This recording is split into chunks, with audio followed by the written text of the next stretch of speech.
રાજાના મહેલમાં જાઉં અને 5 કુમકુમની પગલીઓ પાડું અને ઉકળતી દૂધની દેગ ઉતારું, ત્યારે જ ખબર પડશે કે મારો દ્વારકાનો નાથ આવ્યું પહોંચ્યું. તારા મહારાજાને જઈને કે રાજમહેલમાં ઉકળતી દૂધની દેગ ઉતરી છે અને 5 કુમકુમના પગલા પડ્યા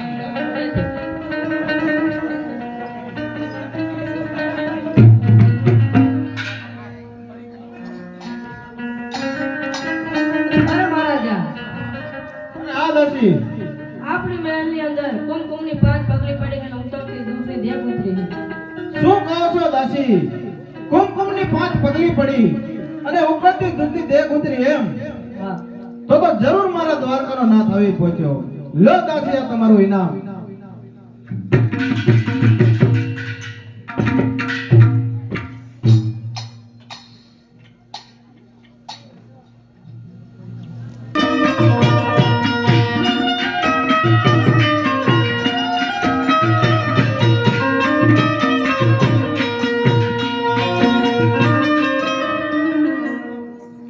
પ્રધાનજી, હા મહારાજ, આ કુંવરોના આપણે નામ જોવરાવવાના છે, તો રાજમાંથી ગોરદેવને બોલાવો. ભલે છે મહારાજ. હજ પર ધન આવો તમે રાજને દરબાર પર ધન બોલાવે પંડિત આવજો.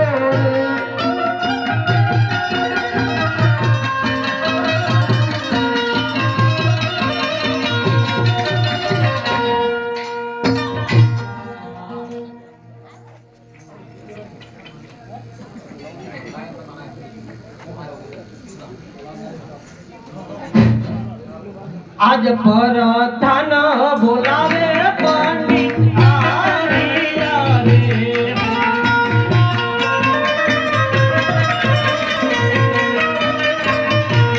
આવ્યા રાજાને દરબાર બોલાવે પંડિત આવ્યા રે.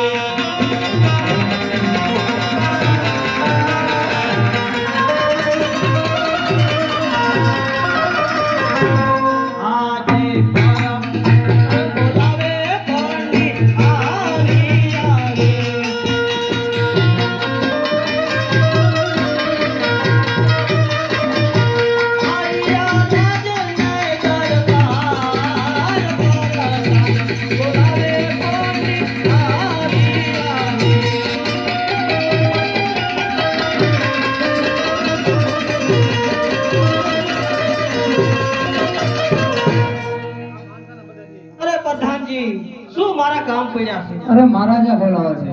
અરે મહારાજાને પ્રણામ.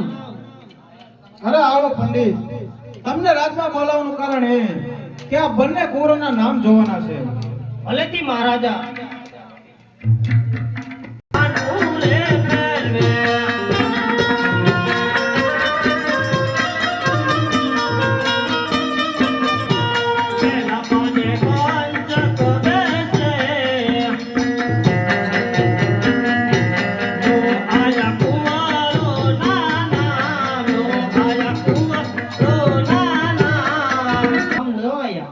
અરે પંડિત, તો બીજા પાના ફેરવો.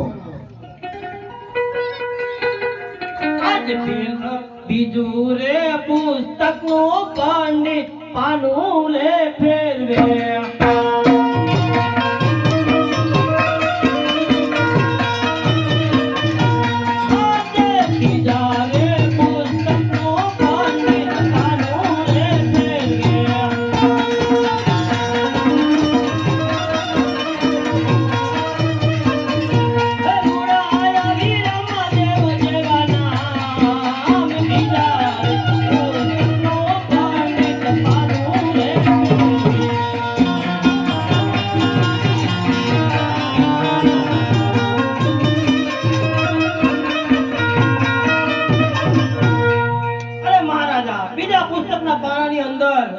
નામ બહુ રૂડા સારા આયા છે અને વિરમદેવ નામ આયા છે.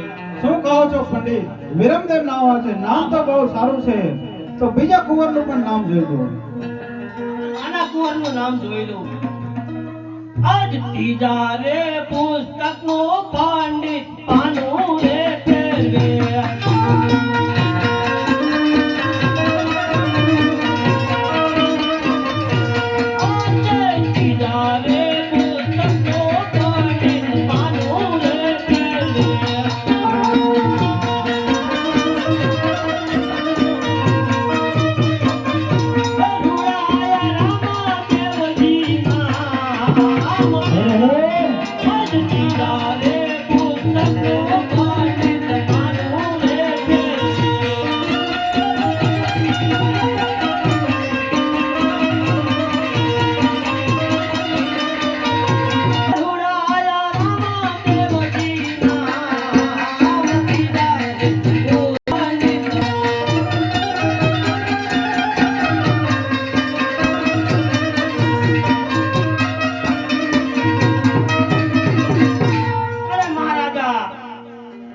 નાના કુંવરનું નામ રામદેવ નામ આવ્યું છે અને એની આરતી કરજો અને જગમાં નામ રહેશે, નામ અમર રહેશે. શું કહો છો પંડિત? બીજા કહો, નાના કોરનું નામ રામદેવ આવ્યું છે એમ? મહારાજા ભલેથી પંડિત.